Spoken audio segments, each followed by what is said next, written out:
Vous avez peut-être déjà vu ce TikTok devenu viral. Une Montréalaise de 20 ans y raconte qu'elle s'est fait approcher par un prétendu photographe de Toronto qui voulait la prendre en photo. Au fur et à mesure de la discussion, elle découvre que en fait, il veut prendre des photos d'elle nue dans une arrière-cour. Il commence à me dire qu'il est photographe, qu'il vient de Toronto et qu'il a 2 jours avant qu'il rentre pour finir son projet de photographie.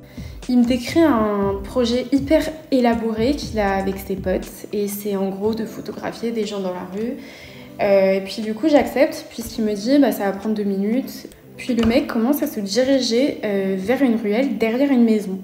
Évidemment là je l'ai pas suivi et je lui ai dit mais qu'est-ce que tu fous en fait? Et là le mec me dit je croyais que j'avais été claire, ça va être des photos de toi mais pas de toi en bas.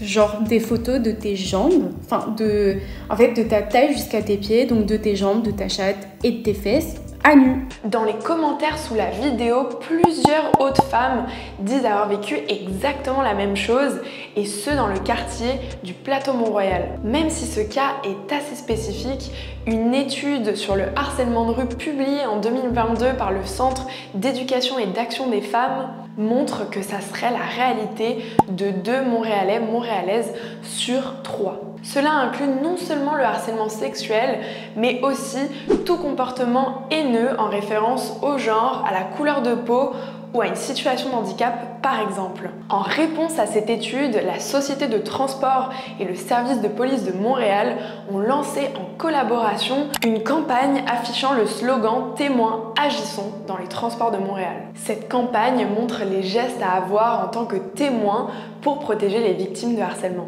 Soit créer une distraction, demander de l'aide auprès d'une personne, interpeller un employé d'un lieu public ou encore offrir son soutien à la personne victime.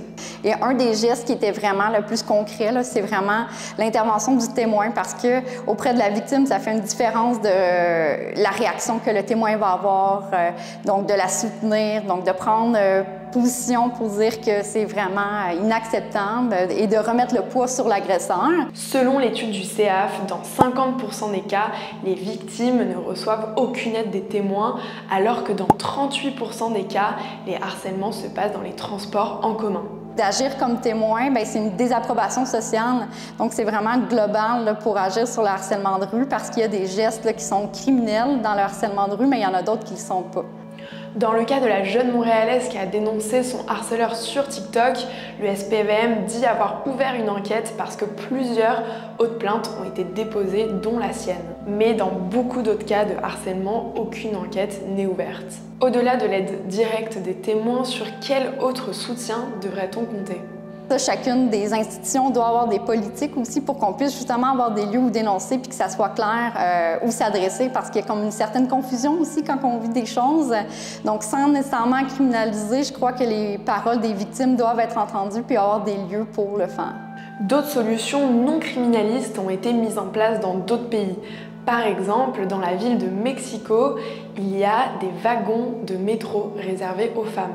Ou encore en France, une application a été mise en place contre le harcèlement de rue. Sur cette application, des événements de harcèlement peuvent être signalés sur une carte et des endroits de safe place sont mis à disposition pour les personnes victimes.